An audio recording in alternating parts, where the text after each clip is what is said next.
Mari kita buka kitab Kejadian pasal yang kedua. Kejadian pasal yang kedua.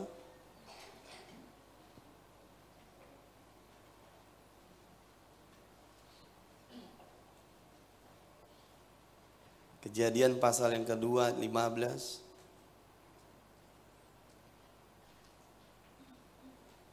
Kejadian 2 ayat yang ke-15. Tuhan Allah mengambil manusia itu dan menempatkannya dalam Taman Eden untuk mengusahakan. Mengusahakan di sini mengatur. Mengusahakan di sini memerintah. Dan memelihara. Memelihara di sini menjaga taman itu. Jadi manusia ditempatkan di Taman Eden untuk mengusahakan dan memelihara taman itu. Dan kita semua di sini juga, saudara, seperti yang kita tahu, kita diberi Taman Eden kita masing-masing.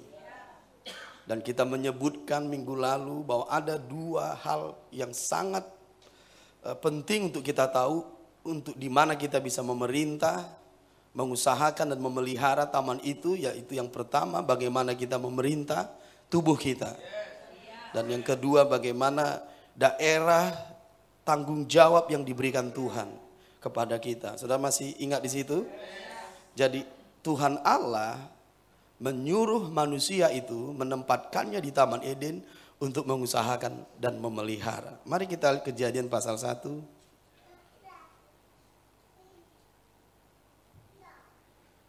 Kejadian pasal 1 ayat yang ke-31. Maka Allah melihat segala yang dijadikannya itu sungguh amat baik. Jadilah petang dan jadilah pagi, itulah hari ke-6. Jadi saat perintah ini dinyatakan Tuhan Allah kepada manusia itu, keadaan bumi dan Taman Eden adalah sangat baik. Dan Allah berkata kepada mereka supaya mereka mengusahakan dan memelihara semua itu. Dan tes pertama mereka adalah untuk menjaganya dari ular. Kejadian pasal yang ketiga. Adapun ular ialah yang paling cerdik dari segala binatang di darat yang dijadikan oleh Tuhan Allah.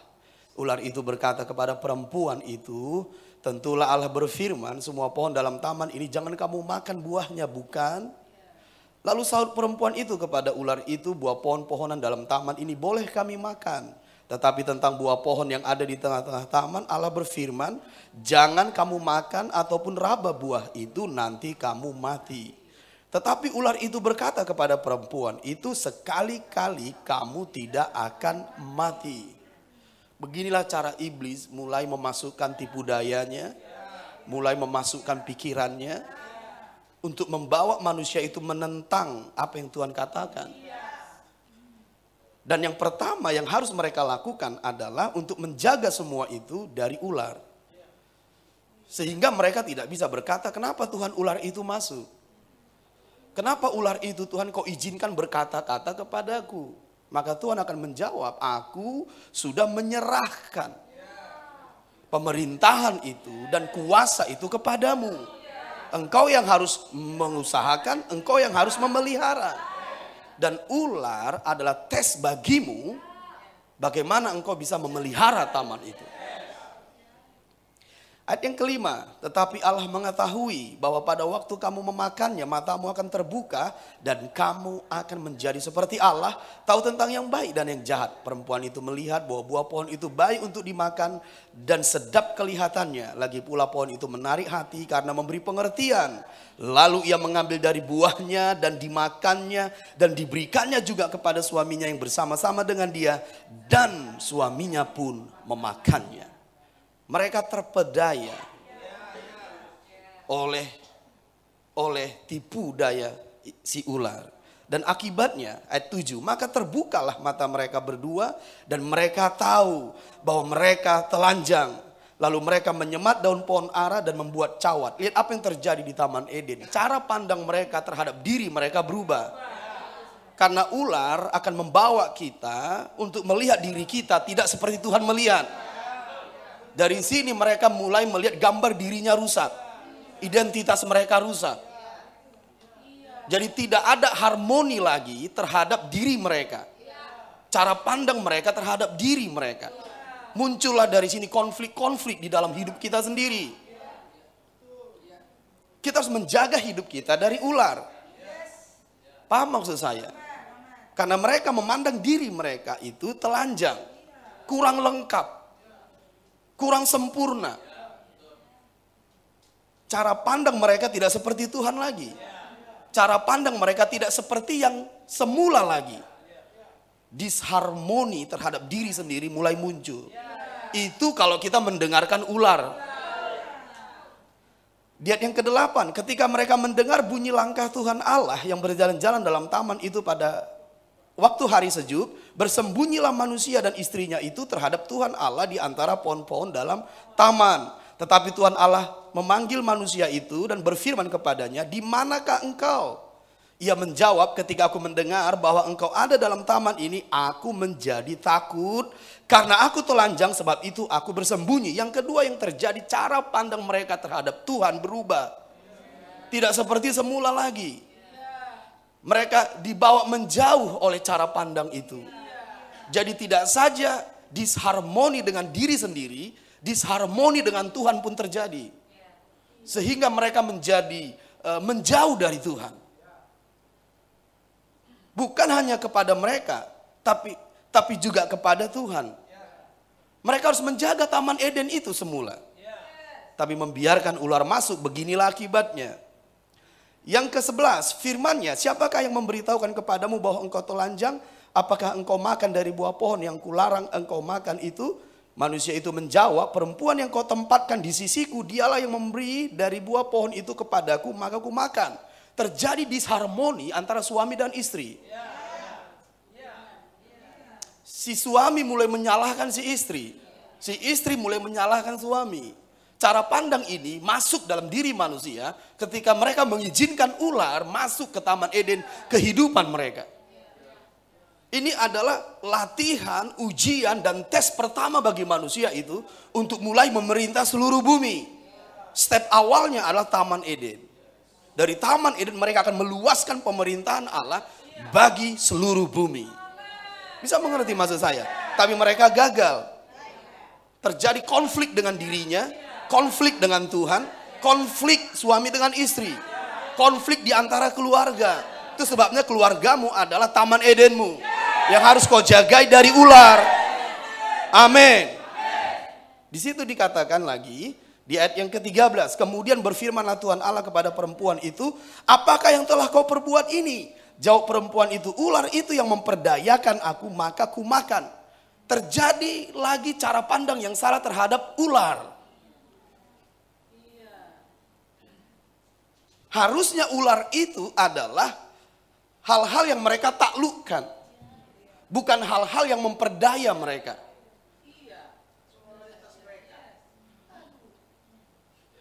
Cara pandang mereka terhadap ular berubah.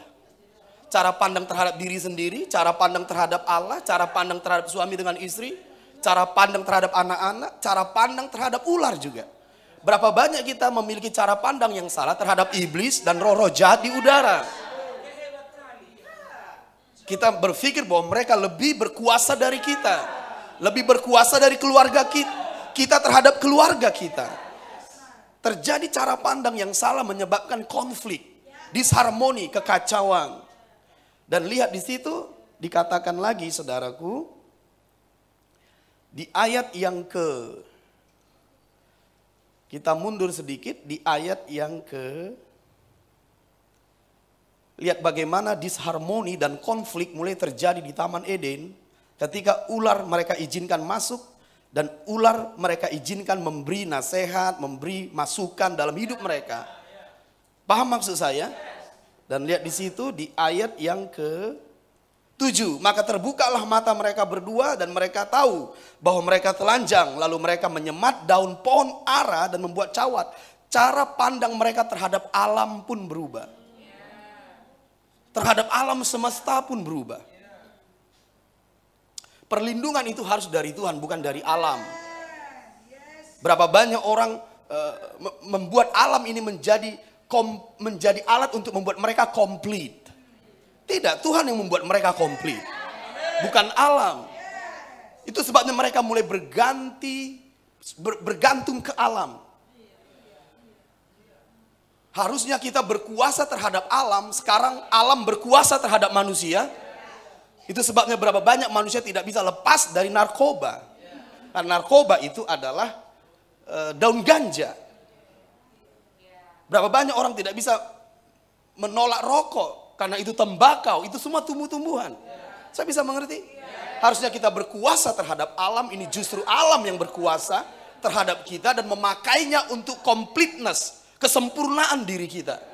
Mengapa ini mulai berubah? Karena manusia mengizinkan ular masuk dalam hidupnya, dalam keluarganya. Paham maksud saya? Yang sejak semula Allah menyerahkan itu pada manusia. Berbahaya kalau kita tidak menjagainya.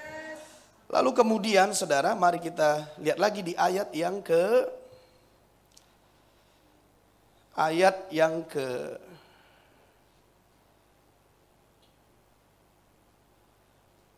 17. Lalu firman-Nya kepada manusia itu, karena engkau mendengarkan perkataan istrimu dan memakan dari buah pohon yang telah kuperintahkan kepadamu, jangan makan daripadanya, maka terkutuklah tanah karena engkau dengan bersusah payah engkau akan mencari rezekimu dari tanah seumur hidupmu. Semak duri dan rumput duri yang akan dihasilkannya bagimu, dan tumbuh-tumbuhan di padang akan menjadi makananmu. Dengan berpeluh engkau akan mencari makananmu sampai engkau kembali lagi menjadi tanah, karena dari situlah engkau diambil, sebab engkau debu dan engkau akan kembali menjadi debu. Cara pandang manusia untuk memenuhi kebutuhan mereka itu pun berubah.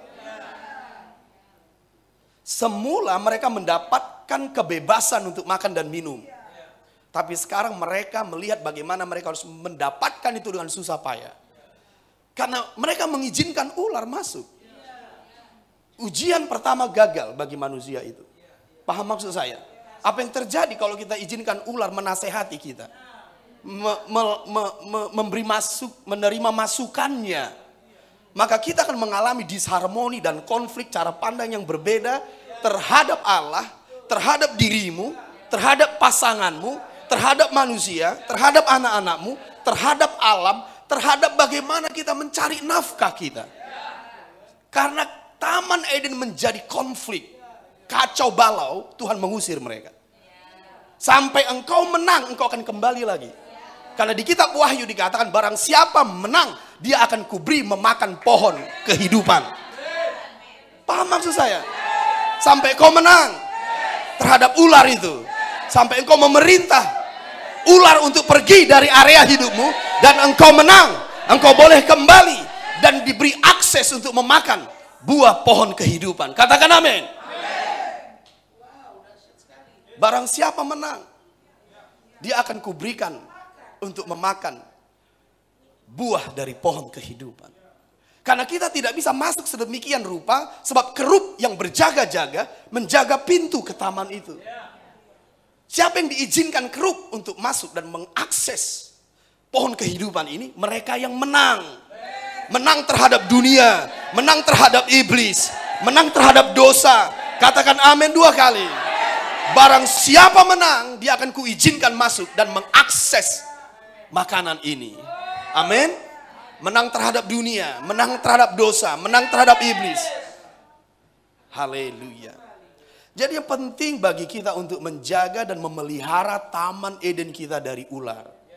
Sebab kalau kita tidak memperhatikan ini dengan sungguh-sungguh, dia akan masuk.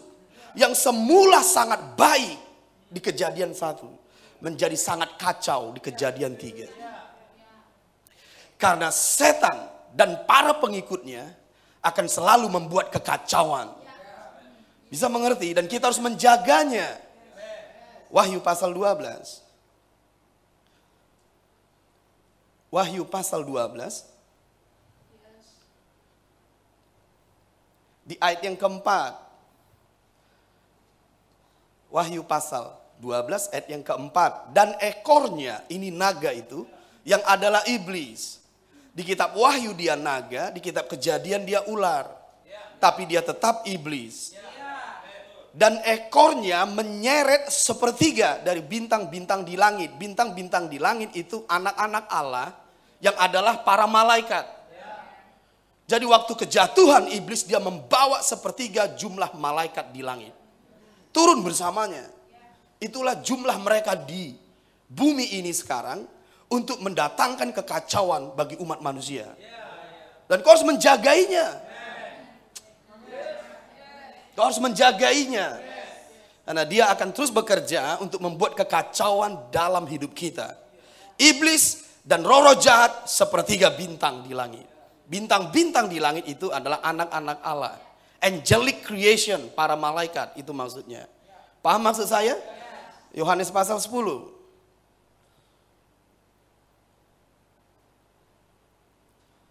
Yohanes pasal 10 ayat 10. Pencuri datang hanya untuk mencuri. Siapa pencuri ini? Iblis. Dan para pengikutnya. Tetap begini dia terus. Mencuri. Datang untuk mencuri. Pencuri datang hanya untuk mencuri. Dan membunuh. Dan membinasakan. Itu sebabnya engkau diperintah. Untuk menjaga dan memelihara. Apa yang Tuhan percayakan padamu? Apa yang Tuhan percayakan padamu? Hidupmu. Apa yang Tuhan percayakan padamu? Domainmu, kotamu, pekerjaanmu. Kita tidak bisa lagi mengabaikannya. Sebab pencuri itu datang hanya untuk mencuri dan membunuh dan membinasakan. Lihat lagi, aku datang. Katakan, aku datang. Jadi biarkan pintu dibuka hanya bagi Yesus dalam hidupmu, keluargamu. Kita memiliki otoritas untuk menutup dan membuka, untuk mengikat dan melepaskan. Kita menolak iblis datang dan membiarkan Yesus Sang Raja untuk datang dalam hidupmu. Karena kalau Yesus datang dalam dirimu, dia akan membawa kelimpahan dan kehidupan dan umur panjang dan keselamatan. Amin, amin. Dan engkau diberi otoritas untuk menjaga dan memeliharanya. Aku datang supaya mereka mempunyai hidup dan mempunyainya dalam segala kelimpahan. Biarkan Yesus datang dalam hidupmu, keluargamu, dan seterusnya. Ada amin? Sebab dia adalah pembunuh manusia sejak awal. Yohanes 8. Yohanes 8 ayat 44. Yohanes 8 ayat 44. Iblislah yang menjadi bapamu dan kamu ingin melakukan keinginan-keinginan bapamu. Ia adalah pembunuh manusia sejak semula. Karena dia membunuh manusia itu. Karena manusia itu terpedaya terhadap bisikan dan kata-kata dari iblis. Dan memakan buah itu dan mati. Sebab pada saat engkau memakannya pada hari ini engkau mati. Itu sebabnya disebut dia pembunuh manusia sejak semula. Di situ disebutkan, iblislah yang menjadi bapamu dan kamu ingin melakukan keinginan bapamu. Ia adalah pembunuh manusia sejak semula. Karena oleh tipu dayanya manusia itu memakan buah itu dan mereka mati. Dan tidak hidup dalam kebenaran. Sebab di dalam dia tidak ada kebenaran. Apabila ia berkata dusta, ia berkata atas kehendaknya sendiri. Sebab ia adalah pendusta dan bapa segala pendusta. Dan dia masih bekerja aktif dengan sepertiga bintang di langit. Di tengah-tengah umat manusia. Dan kita harus menjaga, harus betul-betul memelihara apa yang Tuhan percayakan. Katakan amin. Ia seperti singa yang berjalan berkeliling, kata kitab 1 Petrus. Mari kita buka 1 Petrus. Betapa realnya pekerjaan iblis dan setan dan para pengikutnya ini. 1 Petrus 5 ayat yang ke-8. Sadarlah dan berjaga-jagalah lawanmu si iblis. Lihat itu, lawanmu katanya. Kalau kita melupakan lawan kita ini, dia bisa masuk tanpa kita sadari dan memporak-porandakan apa yang dipercayakan Tuhan padamu. Di sini Paulus berkata, dia iblis lawanmu, berjalan keliling sama seperti singa yang mengaum-ngaum dan mencari orang yang dapat ditelannya. Karena mangsa dari ular itu debu tanah. Debu tanah itu gambaran manusia. Karena manusia itu artinya Adam. Adam itu debu tanah. Dan sampai sekarang dia tetap memangsa manusia. Karena itu udah dikatakan Tuhan Allah di Kejadian pasal yang ketiga, debu tanah adalah makananmu. Itu manusia. Dan di sini dikatakan juga seperti itu, mencari orang yang dapat ditelannya. Petrus menganalogikan dia seperti singa. Tetap dia adalah iblis, pembunuh manusia sejak semula. Pencuri, pembunuh, dan pembinasa. Dan kalau kita, sekali lagi, jangan bosan-bosan mendengar saya. Kalau kita abai dengan yang hal ini, dia akan masuk tanpa kau ketahui. Dia akan memporak-porandakan apa yang Tuhan percayakan dalam hidupmu tanpa kita ketahui. Usirlah mereka. Lawanlah iblis. Usir mereka. Tuhan berfirman seperti itu. Saudara tahu kalau iblis itu punya hierarki? Efesus pasal 6. Mari kita lihat hierarki iblis ini, saudara. Tata urutannya. Efesus pasal 6.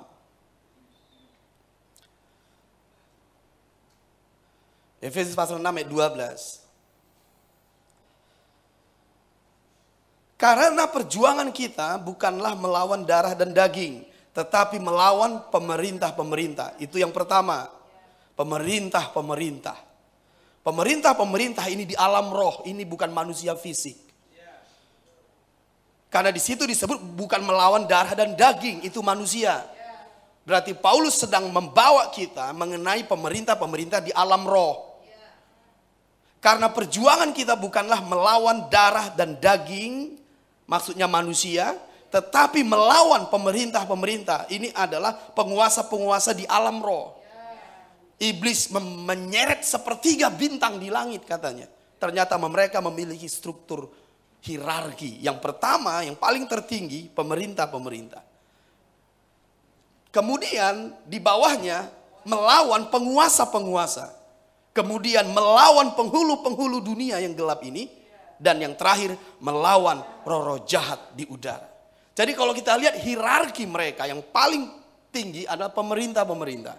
Kemudian penguasa-penguasa. Kemudian penghulu-penghulu. Kemudian roh-roh jahat di udara. Pemerintah-pemerintah itu di atasnya adalah iblis sendiri. Yang adalah Lucifer. Si naga di kitab Wahyu. Ular tua di kitab Kejadian. Bisa mengerti? Jadi iblis, pemerintah-pemerintah, penguasa-penguasa, penghulu-penghulu, roh-roh jahat di udara. Ini struktur pemerintahan mereka. Dan di atas iblis adalah dosa. Karena semua mereka ini melayani dosa. Jadi dosa, iblis, pemerintah-pemerintah, penguasa-penguasa, penghulu-penghulu, dan roh-roh jahat. Roh-roh jahat ini di bawahnya adalah manusia lamamu. Yang masih terikat, terbelenggu dalam kehidupan dosa. Sewaktu kita masih terikat, terbelenggu dalam kehidupan dosa, maka roh-roh jahat punya akses untuk membelenggu, mengikat kita, dan terus masuk dalam hierarki itu. Jadi kalau kita mengatakan kepada dosa berhenti, aku menaklukkanmu, aku mengalahkanmu, maka semua struktur pemerintahan itu tidak punya akses dalam dirimu. Itu sebabnya disebut barang siapa menang, dia akan kuberi masuk untuk menikmati pohon kehidupan. Paham maksud saya? Jadi dosa, iblis, pemerintah-pemerintah, penguasa-penguasa, penghulu-penghulu, roh-roh jahat di udara, manusia lama. Kebiasaan dosa. Ini harus kita taklukkan. Jadi untuk menghancurkan pemerintahan ini dalam hidup kita, area kita, kita perlu mematahkan, menaklukkan, menghancurkan kehidupan-kehidupan dan kebiasaan-kebiasaan dosa dalam hidup kita. Ada amin. Mari kita lihat Yakobus pasal 4. Yakobus pasal 4.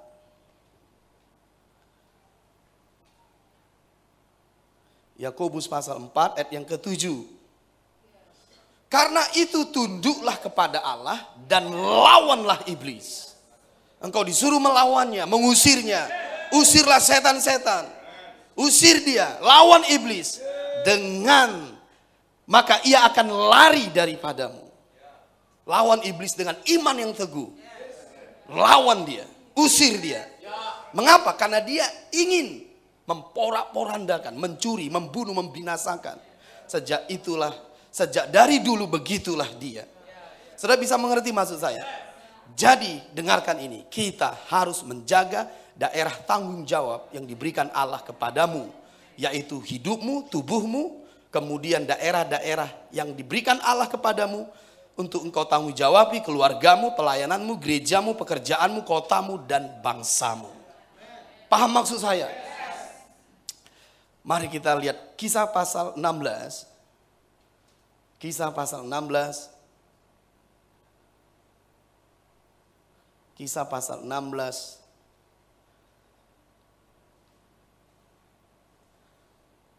Kisah pasal 16.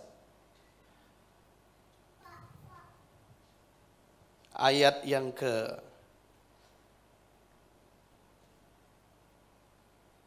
17. Ayat yang ke-16. Kisah pasal 16 ayat yang ke-16. Pada suatu kali ketika kami pergi ke tempat sembahyang itu, kami bertemu dengan seorang hamba perempuan yang mempunyai roh tenung. Dengan tenungan-tenungannya, tuan-tuannya memperoleh penghasilan yang besar. Ia mengikuti Paulus dan kami dari belakang sambil berseru, katanya, orang-orang ini adalah hamba Allah yang maha tinggi. Mereka memberitakan kepadamu jalan kepada keselamatan. Hal itu dilakukannya beberapa hari lamanya, tetapi ketika Paulus tidak tahan lagi akan gangguan itu, ia berpaling dan berkata kepada roh itu, demi nama Yesus Kristus, aku menyuruh engkau keluar. Dan itu yang akan kita praktekkan hari ini. Jika engkau melihat ada gangguan-gangguan dalam area-area hidupmu, apakah pribadi, apakah keluarga, apakah domainmu, apakah perjalanan rohanimu, saatnya engkau berkata, demi nama Yesus, aku mengusirmu keluar. Dan saya mau kita bangkit berdiri dan mempraktekkan kuasa ini. Dan saya yakin di dalam nama Yesus engkau akan mengalami kelepasan, terobosan. Bisa juga seperti kesaksian tadi, mungkin sudah lama engkau membawa hal-hal yang mengganggu dalam tubuhmu. Saatnya engkau mempraktekkan otoritas ini. Sama seperti Paulus, engkau menggangguku, mengganggu perjalananku, mengganggu tugasku, mengganggu tujuanku. Saatnya engkau juga sekarang berkata seperti itu. Apakah kau merasa gangguan dalam hidupmu, pikiranmu juga, tubuhmu juga, keuanganmu juga, keluargamu juga? Apakah engkau ingin membebaskan saudara-saudaramu, keluargamu yang jauh, yang terbelenggu, yang kau dengar mungkin ada kabar bahwa mereka disiksa, menderita oleh dunia, oleh pekerjaan iblis? Sekarang saatnya melaksanakan kuasa ini. Apakah kalian siap? Karena untuk itu kau datang, untuk mengalami kuasa demi nama Yesus. Dan apa yang saya sampaikan minggu lalu, bahwa ketika kita berkata-kata kepada kepada tubuh kita yang sakit, kepada keluarga, pekerjaan, dan yang lain-lain, ada yang mengalami mujizatnya. Dan sekarang saya ingin kau melakukannya lagi. Dengan otoritas dan kebenaran yang kau ketahui, laksanakan kuasa ini. Engkau harus lebih gagah menjawab, laksanakan kuasa ini. Lebih gagah lagi, laksanakan kekuasaan Allah ini. Mari kita naik level lagi untuk terobosan demi terobosan. Saya mau 3 menit. Saya mau 3 menit. Mari bangkit berdiri. Dan coba renungkan, dapatkan di dalam batinmu tuntunan roh kepada siapa engkau ingin melepaskan kuasa ini yang mengganggumu. Saya tidak tahu apa itu. Tapi kalau ada, masing-masing kita berbeda tentu, bukan? Mari laksanakan kekuasaan ini dalam area hidup. Apakah itu juga sebuah kelemahan di dalam batinmu? Juga bisa. Apakah gangguan di dalam batinmu, gangguan dalam pikiranmu, dalam tubuhmu? Karena tubuhmu itu adalah area di mana engkau juga memerintah dan berkuasa. Bisa mengerti? Dan ini juga bisa engkau lakukan kepada orang-orang yang kau kasihi tidak di tempat ini. Demi nama Yesus. Haleluya. Saya mau ada cerita sedikit sebelum kita exercise kuasa ini. Ada seorang ibu punya anak yang bekerja di Dorsmer. Biasa Dorsmer ini tutup pada waktu malam, jam 10 malam. Sedangkan ibu ini adalah seorang wanita karir di sebuah kantor. Tapi dia seorang pendoa juga. Suatu kali ketika dia hendak pulang, tiba-tiba Roh Kudus melawat hatinya dan mengingat anaknya yang masih muda. Dia tidak mengerti, tapi dorongan itu kuat sekali. Dan dia taat, dia berdoa untuk anaknya. Biasanya ibu ini, kalau dia pulang, dia melewati Dorsmer anaknya ini. Jadi pada waktu itu, ibunya ini berdoa untuk anaknya dan melewati Dorsmer yang dikelola oleh anaknya ini. Tapi saking seriusnya dia berdoa, dia tidak memperhatikan lagi anaknya ini yang biasa dia perhatikan. Dia lewati Dorsmer itu. Pada waktu anaknya kembali ke rumah, anaknya bercerita, "Ibu, saya melihat mobilmu lewat. Tapi saya lihat kau tidak memperhatikan saya." Lalu ibunya berkata, "Saya sedang sungguh-sungguh berdoa untukmu, Nak. Apa yang terjadi tadi?" Lalu anaknya ini bercerita, tiba-tiba malam itu ada seorang yang menodongkan senjatanya di kepala saya. Waktu senjata itu ditodongkan, tiba-tiba saya nggak mengerti, laki-laki ini ketakutan seperti melihat ada sosok di belakang saya. Dan pada saat dia melihat seperti sosok di belakang saya, dia lari dengan ketakutan meninggalkan saya. Dan ibu itu mengerti. Itulah penjagaan Tuhan. Karena ibu ini menjaga keluarganya, menjaga anak-anaknya dari roh-roh yang membunuh. Usahakanlah kota di mana engkau berada. Bahkan kotamu engkau harus jagai. Ini tugas gereja, tugasmu. Jangan biarkan ular masuk dan memporak-porandakan segala sesuatu. Yesus berkali-kali dalam pelayanannya selalu berurusan dengan setan-setan dan roh-roh jahat. Karena Yesus sendiri yang berkata dia pencuri. Dia masuk dan mencuri, merampas, membunuh, merampok. Dan kalau kita tidak exercise kuasa yang diberikan Allah ini, setan akan tetap memporak-porandakan. Dan mari kita lihat kuasa yang ilahi ini bekerja. Apakah dia jauh darimu, keluarga darimu, atau apapun itu. Exercise, saya percaya demi nama Yesus. Saat gerejanya berkumpul seperti ini, kuasanya dilepaskan. Ada sorga yang terbuka di sini.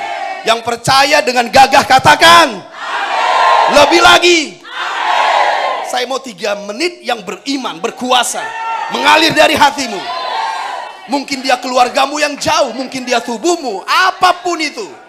Exercise kuasa ini demi nama Yesus. Sambil berdoa bahasa roh 1 menit, mari kita renungkan kemana roh pimpin engkau mengeksersis kuasa ini. Mari kita berdoa. Oh rasaka bahandi rana bakada bahanda renda boku namandi bikebeda bahandi. Saatnya melepaskan kuasa, saatnya melepaskan otoritas, saatnya membersihkan atmosfer, membersihkan awan kegelapan, saatnya mengalami terobosan, saatnya menghancurkan rantai belenggu demi nama Yesus. Sebelum bolo beronto maka bahandi bikebeda bantai. Oh rabakada bahandi rabakada bahandi. Mari dapatkan tuntunan, mari dapatkan arahan dari roh untuk engkau melepaskan kuasa ini demi nama Yesus. Oh rabakada bokoda bakada bande rabara bahai. Robo, mari berdoa dalam roh dulu. Sobobo rabambe lekraba bahaya. Dapatkan tuntunan. Aku yakin di ruangan ini ada kuasa Allah yang maha tinggi. Dilepaskan, dilepaskan demi nama Yesus. Oh rabakada bare de bera lobokoda bakada bahandi. Rebeda bo rabakada ba bikebeda be rabakada bahaya.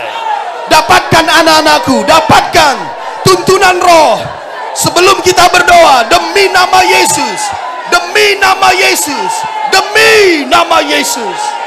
Lebobo mababa bekebadaba lebobo rababa bakedebe. Sebab untuk ini engkau datang. Mari berdoa, mari berseru demi nama Yesus. Mulai, mulai, mulai. Mulai demi nama Yesus, demi nama Yesus.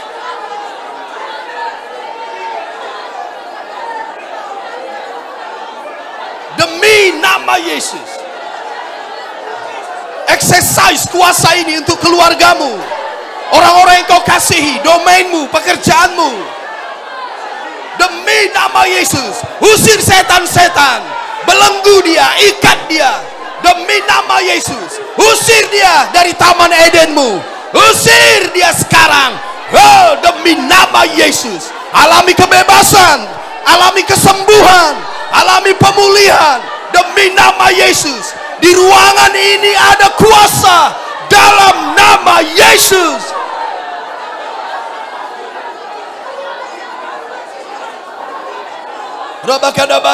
Terus.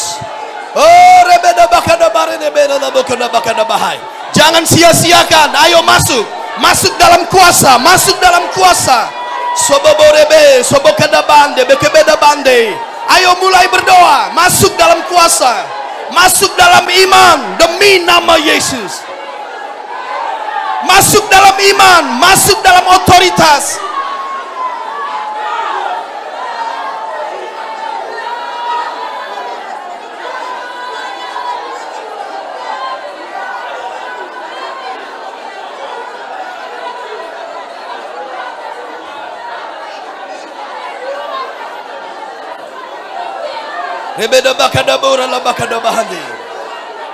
Ayo usir dia, patahkan pekerjaannya, hancurkan, ikat dia, belenggu dia demi nama Yesus. Exercise otoritas yang diberikan Allah padamu.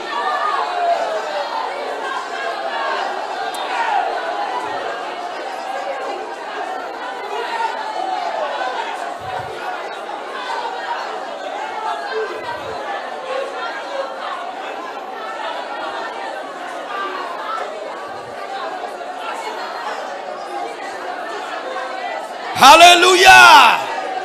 Oh, rabakada bahande bokoda bakada bande rebeda rabakada bahai. Sobe bokoda bahande bekebeda bahandai. Haleluya. Demi nama Yesus. Demi nama Yesus. Demi nama Yesus.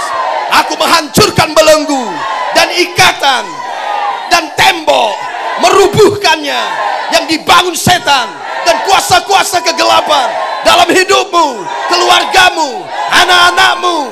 Demi nama Yesus, menghancurkan tipu dayanya, merubuhkan siasatnya demi nama Yesus.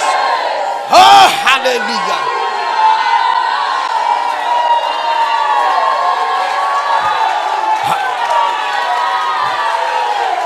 Angkat tanganmu, angkat tanganmu.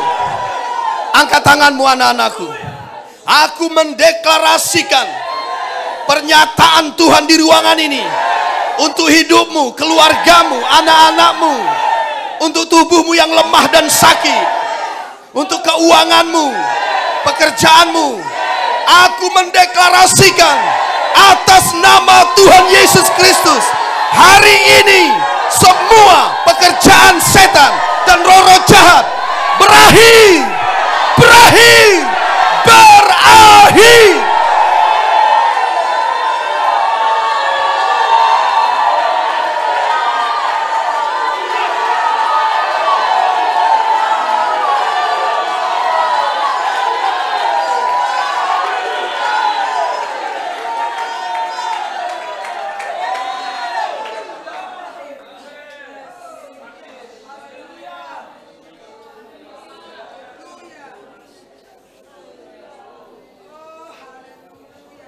Aku melihat sungai yang besar dan menerobos sedang mengalir dalam hidupmu, mengalir dalam keluargamu, terus mengalir lebih jauh lagi, terus membesar, membanjiri kehidupanmu. Sungai yang dari Allah menerobos segala sesuatu dan melawat hidupmu, melawat keluargamu dan semua yang ada di sekitarmu. Sekarang, wow, haleluya. Biarlah sungai ini membanjirimu, sungai ini melingkupimu, memenuhimu, melawatmu. Dengarkan, Papa melihat sebuah tulisan di depan ini. Dengarkan tulisan ini. Aku melihat tulisan di depan ini. Demi nama Yesus, aku mendeklarasikan tulisan ini. Ia melawat kita. Ia melawat kita. Ia melawat kita. Yesus melawat kita. Yesus melawat kita. Yesus melawat kita. Keselamatan akan datang. Kesembuhan akan datang. Kehidupan yang berkelimpahan akan datang. Surya pagi dari tempat yang maha tinggi menyinarimu. Menyinarimu. Demi nama Yesus.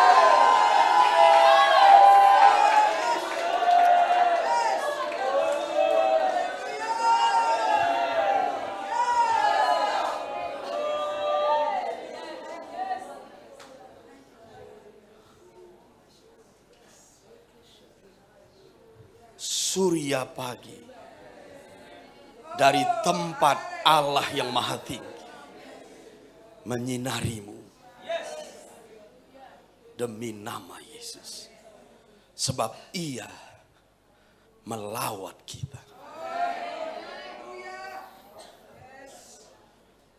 Berbahagialah orang-orang yang diselamatkan, yang menerima kelimpahan dari kasih karunia. Dan aku berkata atas nama Yesus, kita semua di ruangan ini adalah orang-orang yang menerimanya. Beri tepuk tangan bagi dia. Katakan haleluya. Haleluya.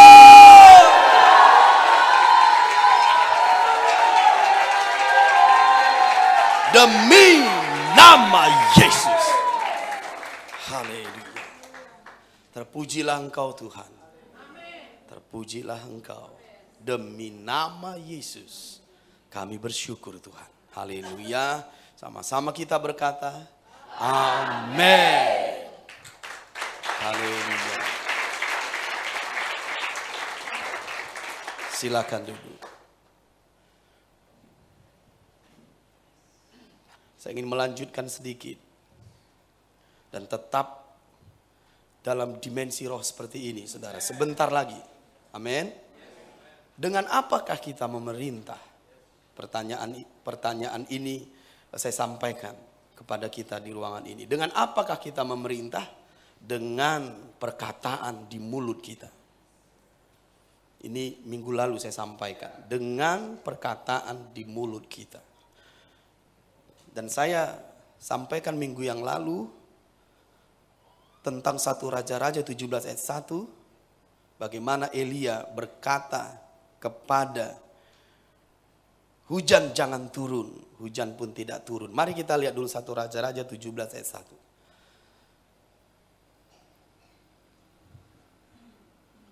1. 1 Raja-Raja 17 ayat 1. Sudah sampai semua? Lalu berkatalah Elia orang Tisbeh dari Tisbeh Gilead kepada Ahab, demi Tuhan yang hidup. Inilah deklarasi, saudara. Ini deklarasi. Demi Tuhan yang hidup, Allah Israel yang kulayani, sesungguhnya tidak akan ada embun atau hujan pada tahun-tahun ini kecuali kalau kukatakan. Ini namanya dekrit. Ini dekrit. Resmi, sah secara hukum. Karena orang-orang yang memerintah yang disebut para raja itu mengeluarkan dekrit, saudara. Dan hukum ini harus dilaksanakan. Jadi dekrit ini dilepaskan Elia dan berkata, tidak akan ada embun atau hujan pada tahun-tahun ini kecuali kalau kukatakan. Pemerintahan Allah, saudara, dieksersis, dilaksanakan oleh Elia dengan berkata tidak ada hujan kalau tidak kukatakan. Dia mendeklarasikan demi Tuhan Allah yang hidup dan mengeluarkan dekrit tidak ada hujan, hukum sah. Langit berhenti dari menurunkan hujan. Pertanyaan saya, kalau kita lihat di situ, kecuali kalau kukatakan, bagaimana caranya Elia mengatakan? Bagaimana caranya Elia mengatakannya? Kita akan ketemu jawabannya dari Yakobus 5. Bagaimana Elia mengatakannya? Kita akan ketemu caranya dari Yakobus 5. Yakobus 5 ayat 16. Bagaimana caranya Elia mengatakan itu? Kita menemukannya dari Yakobus 5 ayat 16. Karena itu hendaklah kamu saling mengaku dosamu dan saling mendoakan supaya kamu sembuh. Doa orang yang benar bila dengan yakin didoakan sangat besar kuasanya. Elia adalah manusia biasa sama seperti kita. Dan ia telah bersungguh-sungguh berdoa supaya hujan jangan turun. Dan hujan pun tidak turun di bumi selama 3 tahun dan 6 bulan. Jadi Elia melakukan itu dengan bersungguh-sungguh berdoa.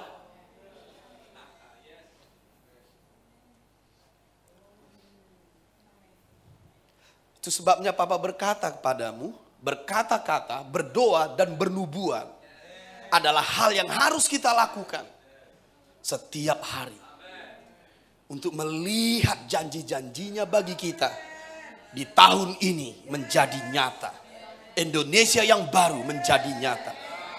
Bahwa mengatakan firman Allah, melepaskan pemerintahan Allah dengan doa yang bersungguh-sungguh. Itulah sebabnya saya buat definisi tentang doa. Boleh ditulis di depan supaya nanti mereka bisa mencatat atau memfotonya. Kalau ada yang saya sebut definisi bisa dicatat dengan langsung. Berdoa adalah berkata-kata kepada Allah dan bagi Allah. Berdoa adalah berkata-kata kepada Allah dan bagi Allah. Kepada Allah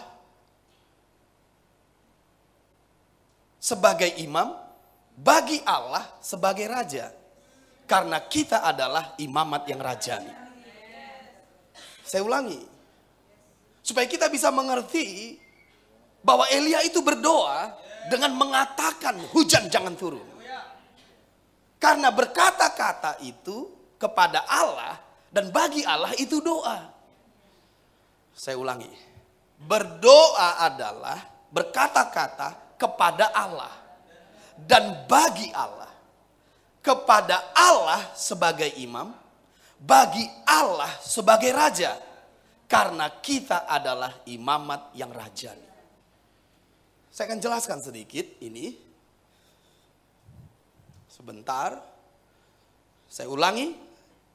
Berdoa adalah berkata-kata kepada Allah dan bagi Allah.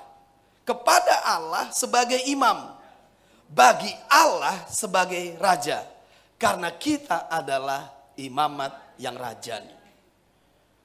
Minggu depan saya akan membaca ayat ini. Tapi cukup kalian catat dulu. Mengingat waktu. Karena saya mau lanjut dulu ke hal-hal yang belum pernah kita dengar. Oke? Jadi ayat ini di 1 Petrus 2 ayat 9, Wahyu 1 ayat 6, Wahyu 5 ayat 10 yang berkata kita imamat yang rajani. Oke? Saya ulangi. 1 Petrus 2 ayat 9, Wahyu 1 ayat 6, Wahyu 5 ayat 10, ini yang menyatakan kita imamat yang rajani. Sudah pernah saya sampaikan firmannya. Jadi tidak usah kita buka maksud saya, supaya kita lanjut. Minggu depan kalau waktunya cukup kita buka lagi. Oke? Saya ulangi. Penting sekali. Berdoa adalah berkata-kata kepada Allah dan bagi Allah. Kepada Allah sebagai imam, bagi Allah sebagai raja. Karena kita adalah imamat yang rajani. 1 Petrus 2:9, Wahyu 1:6, Wahyu 5:10. Sudah dicatat? Good. Jadi waktu Elia melepaskan kekuasaan Tuhan bagi alam, dia sedang berdoa bagi Allah. Itu namanya dia sebagai raja. Kalau kepada Allah itu sebagai imam. Bisa paham maksud saya? Jadi kita imam dan raja. Jadi waktu Elia berkata hujan jangan turun, dia mewakili Allah, saudara. Bukan mewakili umat manusia. Dia mewakili Allah bagi manusia. Dia berfungsi sebagai raja, sebagai wakil Allah. Mari tulis dulu di bawah, nanti tulis lagi dengan statement yang baru. Menjadi imam adalah mewakili manusia di hadapan Allah. Tulis, menjadi imam adalah mewakili manusia di hadapan Allah. Menjadi imam adalah mewakili manusia di hadapan Allah. Tugas itu diserahkan Tuhan pada kita. Karena kita imamat yang rajani. Imam dan raja. Imam mewakili manusia, mewakili orang-orang yang kau kasihi kepada Allah. Raja itu mewakili kepentingan Allah bagi manusia. Bisa mengerti maksud saya? Mari kita lihat dulu. Menjadi imam adalah mewakili manusia di hadapan Allah. Bisa paham? Mari kita lihat Yehezkiel 22. Dan saya mau mulai hari ini kita mulai belajar memakai jubah ini, saudara. Jubah keimaman yang rajani. Keimamatan yang rajani. Imam dan raja. Kita harus tahu memfungsikannya. Yehezkiel 22 ayat 30. Yehezkiel 22 ayat 30. Beri perhatian 15 menit lagi, boleh? Beri perhatian. Menjadi imam adalah mewakili manusia di hadapan Allah. Bukankah begitu? Yehezkiel 22 ayat 30. Aku mencari di tengah-tengah mereka seorang yang hendak mendirikan tembok. Atau yang mempertahankan negeri itu di hadapanku. Jadi Allah mencari orang-orang seperti ini. Ini namanya imam. Mewakili manusia di hadapan Allah. Aku mencari di tengah-tengah mereka seorang yang hendak mendirikan tembok. Atau yang mempertahankan negeri itu di hadapanku. Supaya jangan kumusnahkan. Tetapi aku tidak menemuinya. Tuhan tidak melihat seberapa banyak kejahatan di kota itu. Tapi Tuhan melihat ada nggak yang membangun tembok. Lihat, yang menyebabkan Tuhan menghukum Sodom bukan kejahatannya. Tapi tidak ada 10 orang di situ yang hidup benar. Karena Tuhan tidak menemukan 10 orang benar di Sodom, Tuhan memusnahkannya. Kejahatan dari dulu sudah ada. Tapi adakah orang yang membangun tembok? Karena Tuhan berkata, supaya jangan kumusnahkan. Tetapi aku tidak menemuinya. Bayangkan kalau tidak ada orang yang mendirikan tembok di kota Medan. Di bangsa ini, di keluargamu. Garis bawahi tembok. Apa tembok ini, saudara? Apa tembok ini? Siapa tembok ini? Sebelum kita jawab, mari kita buka Kisah 15. Seseorang harus mendirikan tembok, saudara. Seseorang harus mendirikan tembok. Karena Allah memerlukan imam. Dan kitalah imam itu. Paham maksud saya? Mari kita lihat dulu. Apa tembok? Siapa tembok itu? Kisah 15 ayat 16. Dan saya berharap ini tidak membingungkanmu. Dan saya berharap kau mengikutinya perlahan-lahan. Karena kita mau masuk ke dimensi imamat yang rajani. Oke? Kisah 15 ayat 16. Sudah? Kemudian aku akan kembali dan membangunkan kembali pondok Daud yang telah roboh. Dan reruntuhannya akan kubangun kembali dan akan kuteguhkan. Supaya, lihat itu, supaya. Jadi kalau pondok Daud ini dibangun, maka ayat 17 terjadi. Apa itu? Supaya semua orang lain mencari Tuhan. Dan segala bangsa yang tidak mengenal Allah, yang kusebut milikku, mencari Tuhan. Kalau ini dibangun.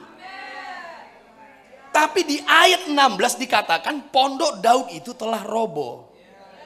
Bukan dirobohkan. Beda itu. Beda dengan bait suci Salomo. Tuhan berkata kepada Salomo, kalau engkau tidak hidup seperti ayahmu, bangunan ini akan kurobohkan.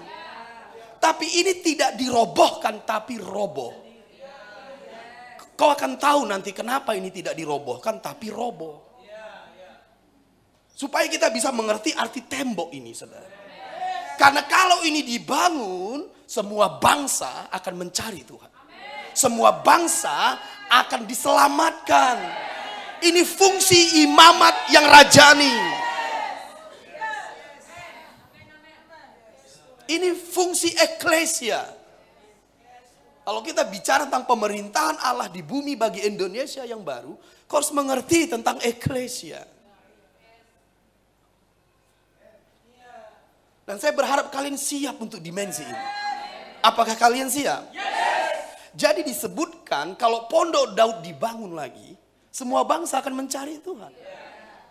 Tapi di sini disebut dia sudah roboh. Bukan dirobohkan. Karena bangunan bait suci Salomo dengan pondok Daud itu beda, saudara. Beda. Mari kita lihat.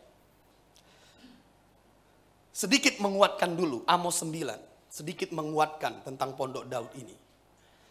Amos 9 ayat 11. Amos 9 ayat 11. Amos 9 ayat 11. Jadi haus ya. Gak nyambung, ini susah saya. Nyambung. Nanti dipotong ya. Gak banyak yang belum nyambung soalnya Pak. Kan, baru nyambung kan. Saya ingin apa itu istilah men-trigger. Oke. Amos 9. Amos 9 ayat 11. Pada hari itu aku akan mendirikan kembali. Lihat itu. Pondok Daud yang telah roboh, bukan dirobohkan. Bait suci Salomo itu dirobohkan, saudara. Tapi pondok Daud itu roboh, bukan dirobohkan. Karena kita kan bicara tembok, oke? Nah lihat ya. Pada hari itu aku akan mendirikan kembali pondok Daud yang telah roboh. Aku akan menutup pecahan dindingnya. Lihat itu, pecahan dindingnya berarti tembok dong. Tapi apakah yang dimaksud di sini tembok fisik? Pondok Daud tidak ada temboknya. Lanjut dulu. Dan akan mendirikan kembali reruntuhannya. Aku akan membangunnya kembali seperti di zaman dahulu kala. Mari kita lihat dulu pondok Daud itu. 1 Tawarikh pasal 15. Dari sini kita akan memberikan definisi tentang tembok. Setelah itu kita sambung minggu depan. Penting buat saya dan buat kita semua. Dan buat orang-orang lain. 1 Tawarikh 15. Ayat yang pertama 1 sampai 3. Apa itu tembok dan mengapa Tuhan berkata aku akan membangun kembali? Lihat apa yang dimaksud Tuhan di sini. 1 Tawarikh 15 ayat 1. Daud membuat bagi dirinya gedung-gedung di kota Daud. Lalu ia menyiapkan tempat bagi tabut Allah dan membentangkan kemah untuk itu. Jadi pondok Daud itu adalah sebuah kemah di mana di dalamnya ada tabut Allah. Dan tabut Allah itu artinya tempat kehadiran Allah, saudara. Tabut Allah ini adalah lambang dari kehadiran Allah. Yang tidak boleh, saudara, dipermain-mainkan oleh orang atau dilihat orang secara sembarangan. Karena kemuliaan Allah itu menghakimi. Bisa paham maksud saya? Makanya Uzza mati. Dan banyak orang yang tidak menghormati tabut ini mati, saudara. Karena Allah di situ. Bayangkan saja kemah suci Musa itu, tabut ini disimpan di ruang Maha Kudus. Harus ada tabir lagi. Ruang kudus, harus ada tabir lagi, pelataran. Sebab orang tidak bisa melihatnya langsung. Karena kemuliaan Allah akan menyambarnya dan mati. Tapi keunikan dari kemah ini, tabut itu ada di kemah tanpa batas-batasan. Lanjut. Ayat 2, ketika itu berkatalah Daud, janganlah ada yang mengangkat tabut Allah selain dari orang Lewi. Sebab merekalah yang dipilih Tuhan untuk mengangkat tabut Tuhan dan untuk menyelenggarakannya sampai selama-lamanya. Kemudian Daud mengumpulkan segenap Israel ke Yerusalem untuk mengangkat tabut Tuhan ke tempat yang telah disiapkannya untuk itu. Ke dalam kemah yang dibuatnya. Oke? Sekarang kita lompat ayat yang ke-25. Ini cara mereka mengangkutnya. Lihat ya. Ayat 25. Siap? Maka Daud dan para tua-tua Israel dan para pemimpin pasukan 1000 pergi untuk mengangkut tabut perjanjian Tuhan itu dari rumah Obed-Edom dengan sukacita. Dan oleh karena Allah menolong orang Lewi yang mengangkut tabut perjanjian Tuhan itu, maka dipersembahkanlah 7 ekor lembu jantan dan 7 ekor domba jantan. Daud memakai jubah dari kain lenan halus, juga segala orang Lewi yang mengangkat tabut itu dan para penyanyi. Dan kenanya yang mengepalai pengangkutan dan para penyanyi. Daud juga memakai baju efod dari kain lenan. Seluruh orang Israel mengangkut tabut perjanjian Tuhan itu dengan diiringi sorak dan bunyi sangkakala, nafiri dan ceracap sambil memperdengarkan permainan gambus dan kecapi. Ketika tabut perjanjian Tuhan itu sampai ke kota Daud, maka Mikal anak perempuan Saul menjenguk dari jendela lalu melihat Raja Daud melompat-lompat dan menari-nari. Sebab itu ia memandang rendah Daud dalam hatinya. Hati-hati saudara seperti ini. Ini yang menyebabkan Mikal itu mandul. Hati-hati menghina, menilai orang yang gairah dengan Tuhan ya. Hati-hati menilai orang yang mengekspresikan kasihnya kepada Allah. Engkau bisa mandul secara rohani. Mandul dalam produktivitas. Dan juga bisa mandul secara fisik. Karena Mikal mandul karena perbuatannya. Melihat Daud menari-nari. Mengekspresikan kasihnya dan sukacitanya di hadapan Allah. Dan saya mau kita di ruangan ini adalah orang-orang yang mengekspresikan kasihnya seperti Daud. Dan tidak ada orang yang memandang rendah orang-orang yang seperti ini. Berhati-hati saudara.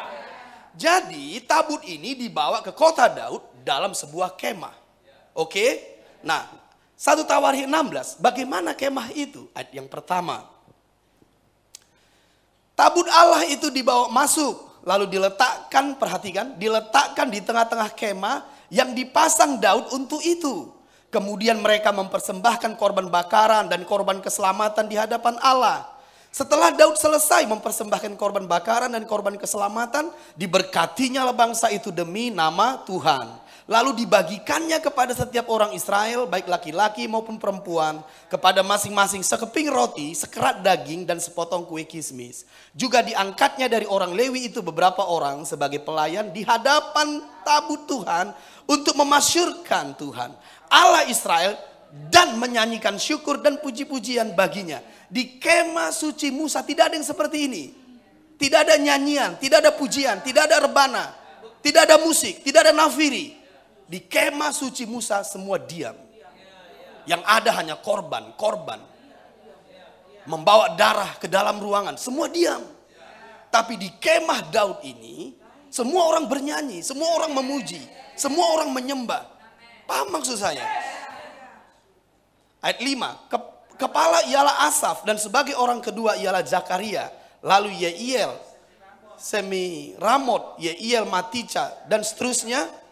Dan Yeiel yang harus memainkan gabus dan kecapi. Sedang Asaf harus memainkan ceracap. Dan Benaya serta Yehaziel imam-imam itu selalu harus meniup nafiri di hadapan tabut perjanjian Allah. Katakan selalu.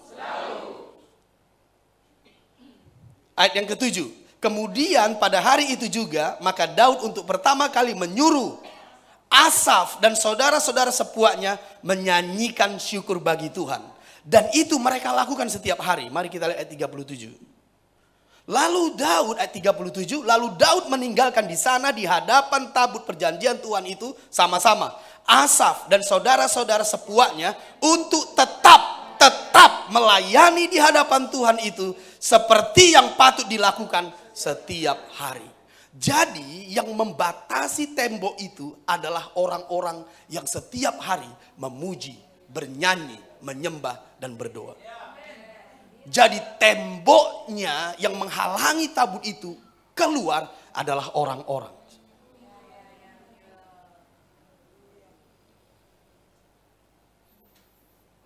Karena orang-orangnya lemah.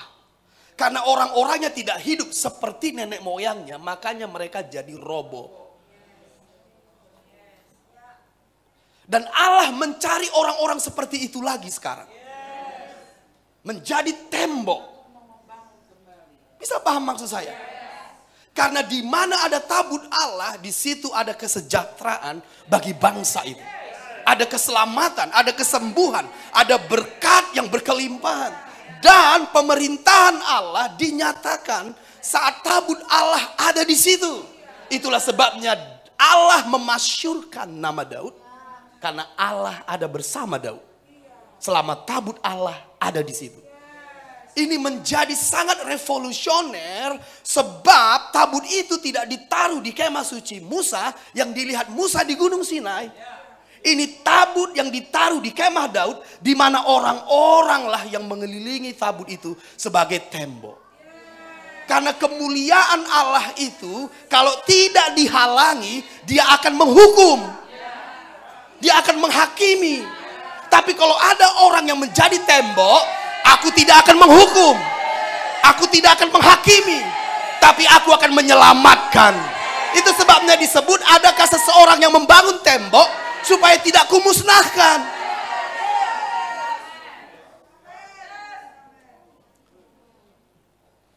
Sehingga orang-orang luar saat itu bisa melihat tabut tanpa mati, saudara.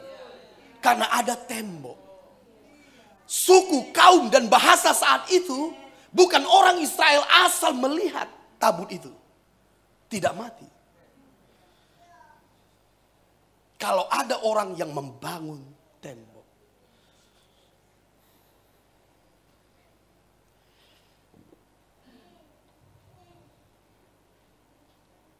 Jadi saudara, tembok itu adalah para pemuji, para penyembah, para pendoa.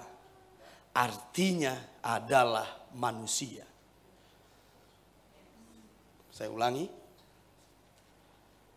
Tembok itu adalah para pemuji, para penyembah, para pendoa. Artinya adalah manusia. Mereka adalah imamat yang rajani.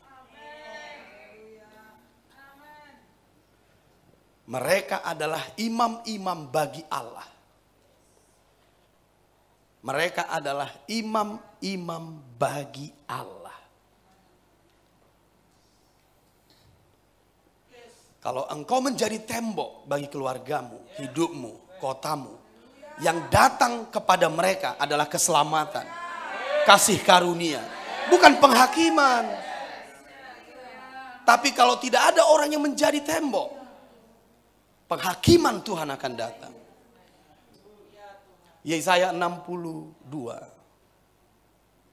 Yesaya 62. Ayat 6. Sebelumnya kita ke Yesaya 58 dulu. Yesaya 58. Penting untuk menjadi ini. Bisa sabar saya 5 menit lagi? Oke. Yesaya 58 ini penting bagi kita. Ayat 12. Yesaya 58 ayat 12. Engkau akan membangun reruntuhan yang sudah berabad-abad dan akan memperbaiki dasar yang diletakkan oleh banyak keturunan. Engkau akan disebutkan yang memperbaiki tembok yang tembus. Hati-hati tembok yang tembus. Kalau tembok itu tembus, berarti itu ibarat penghakiman Tuhan yang keluar. Kita harus melengkapinya menjadi tembok-tembok yang berdiri di hadapan Allah bagi manusia. Jangan roboh, kira-kira begitu. Paham maksud saya? Jangan roboh, jangan ada lobang. Kita harus 24 jam mengelilingi tabut Allah untuk mewakili manusia bagi Allah. Keselamatan akan datang. Yesaya 62. Yesaya 62 ayat 6. Yesaya 62 ayat 6. Masih bisa bertahan? Alright. Yesaya 62 ayat 6. Di atas tembok-tembokmu, hai Yerusalem, telah kutempatkan pengintai-pengintai. Sepanjang hari dan sepanjang malam, mereka tidak akan pernah berdiam diri. Hai kamu yang harus mengingatkan Tuhan kepada Sion, janganlah kamu tinggal tenang. Yeremia 29 ayat 7. Yeremia 29 ayat 7.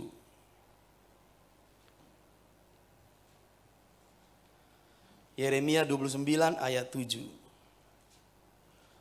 Usahakanlah kesejahteraan kota kemana kamu aku buang. Dan berdoalah untuk kota itu kepada Tuhan. Berdoalah untuk kota itu kepada Tuhan. Ini imam, saudara. Sebab kesejahteraannya adalah kesejahteraanmu. Jadi kita disuruh untuk menjadi tembok bagi kotamu. Menjadi tembok bagi domainmu. Itu menjadi taman Eden bagimu.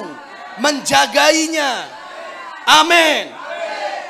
1 Timotius 2. 1 Timotius 2 ayat 1 sampai 4. 1 Timotius 2 ayat 1 sampai 4. Pertama-tama aku menasehatkan, naikkanlah permohonan sama-sama, doa syafaat dan ucapan syukur untuk engkau menjadi tembok di sini. Kau menjadi imam bagi mereka. Jadi itu bukan hanya di perjanjian lama, di perjanjian baru juga. Tuhan menasehatkan kita melalui Paulus untuk menaikkan permohonan dan doa syafaat. Bisa mengerti?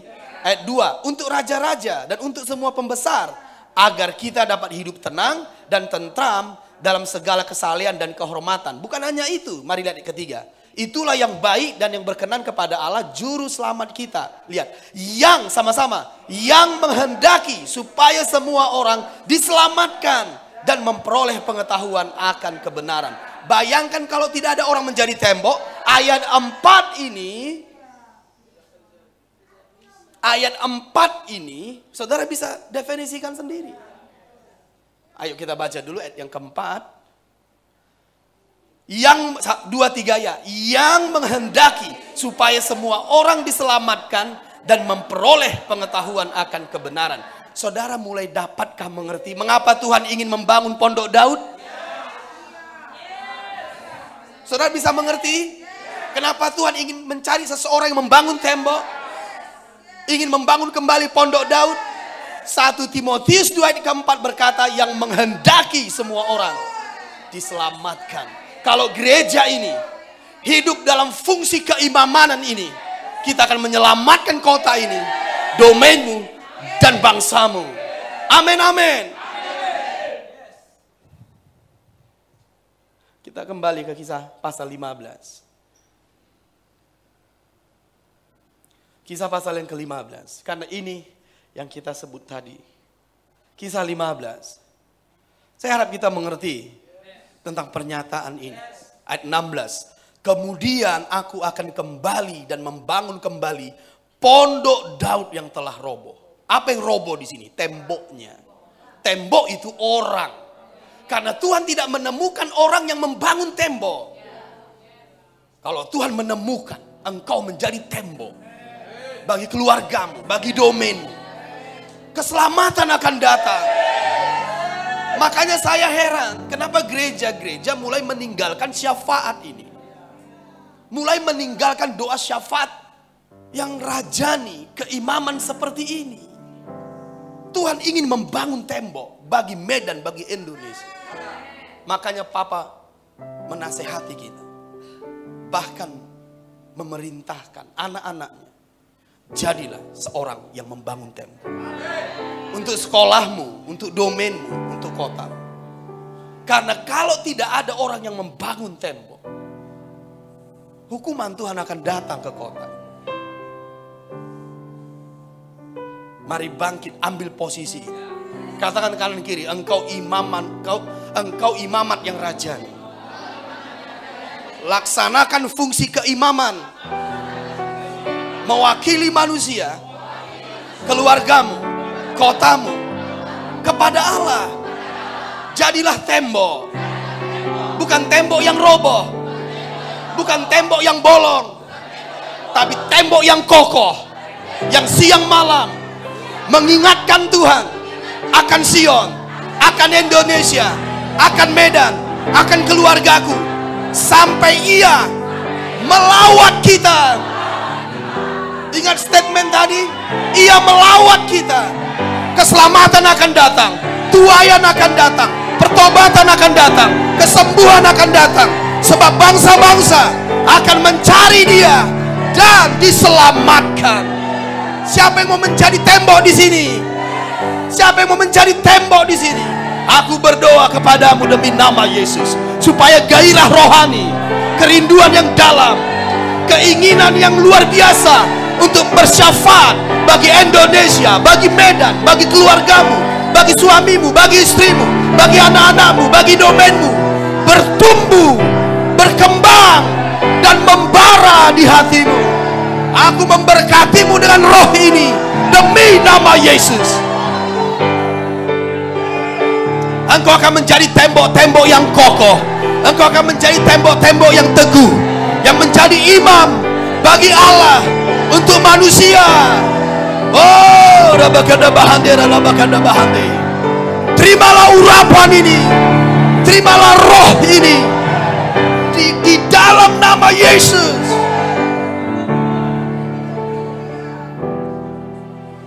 Ayo anak-anakku, ambil posisi keimaman ini.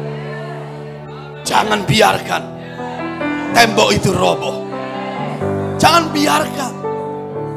Tuhan melihat tidak ada orang yang membangun tembok. Jadilah imam bagi Allah.